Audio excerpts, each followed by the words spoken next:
যে বাংলাদেশ তো আমরা কোভিড পর্যন্ত সবকিছু ভালো করেছিলাম, তারপর আপনার কোভিডেও কিন্তু আমরা সুন্দরভাবে মোকাবিলা করতে পেরেছি। আমাদের প্রায় 5.5% আমাদের গ্রোথ হয়েছে।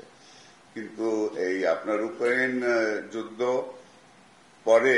পর থেকেই আমাদের সমস্যাটা হলো যে ফেডারেল রিজার্ভ আপনার ইন্টারেস্টটা বাড়ায় দিল।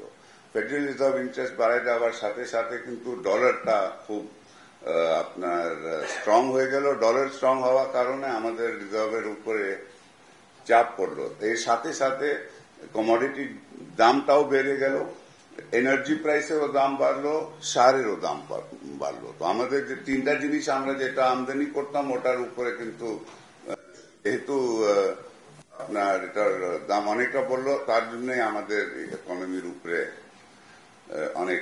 অর্থনীতির উপরে আমাদের অনেক চাপ পড়েছে।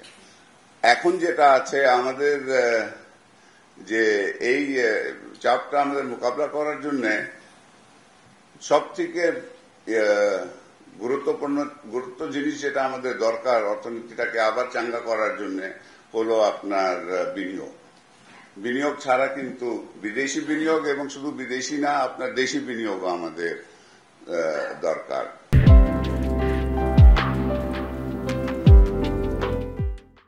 এবং আমি মনে করি এই আজকে যে আমাদের মিটিংটা আছে এটা যদি আমরা সুন্দরভাবে ভালোভাবে আমরা যদি এটা বাস্তবায়ন করতে পারি তাহলে আমাদের যে বিনিয়োগের প্রয়োজন আছে সেটা আমরা কিন্তু দেশি বিনিয়োগের জন্য এটা খুবই সাপোর্ট করবে, খুব ভালো কাজ হবে এটা দিয়ে।